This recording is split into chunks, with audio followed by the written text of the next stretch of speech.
Ever wondered who gives the Justice League a real run for their money?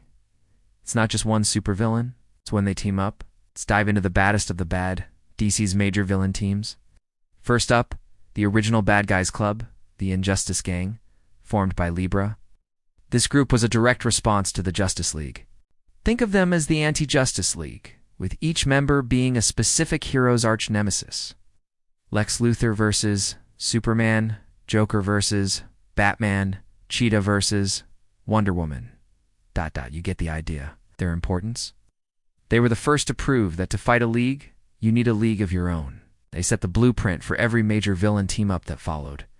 Next, we have the Secret Society of Supervillains. Now, this is where things get interesting. Originally formed by Darkseid to conquer Earth, the society has had many leaders and iterations. Unlike the Injustice Gang, which was more about direct opposition, the Secret Society is about power, control, and secrecy. They operate in the shadows, manipulating events from behind the scenes. Their most famous storyline, Infinite Crisis, saw them unite nearly every villain on Earth. Their importance lies in showing the sheer scale of organized evil. They're a constant lurking threat that proves no hero is ever truly safe. Then there's the Legion of Doom. If you grew up watching the Super Friends cartoon, you know them well. Headquartered in a swampy dome, this team, led by Lex Luthor, became iconic.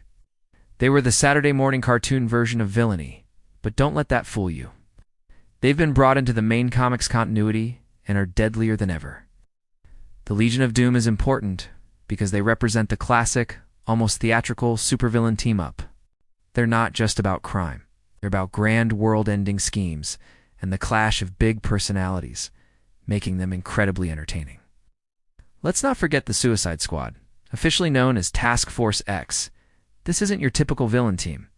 They're a government-sanctioned Black Ops team of incarcerated supervillains.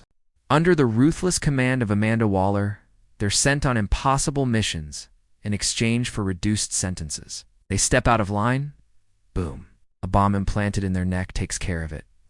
The Suicide Squad is crucial because it explores a gray area.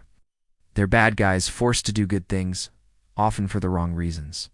They challenge our ideas of heroism and redemption and show that sometimes the monsters are the only ones who can save the day.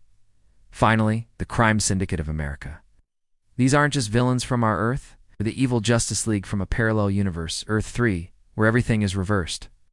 Ultraman, Superwoman, Owlman, they're twisted reflections of our greatest heroes. They conquered their own world and then set their sights on ours. The Crime Syndicate is terrifying because they show us what our heroes could become without a moral compass. They're a dark mirror, forcing the Justice League to confront their worst fears and their own potential for darkness. So, from organized crime syndicates to dark dimensional doppelgangers, DC's villain teams are more than just a collection of bad guys. They challenge our heroes, raise the stakes, and explore complex themes of power, morality, and ambition. They prove that sometimes the greatest threat isn't a single person, but an idea that unites them all. Thanks for watching.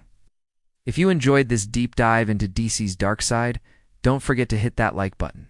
Subscribe for more content, and ring that bell so you never miss an update. Let me know in the comments which villain team is your favorite. See you next time.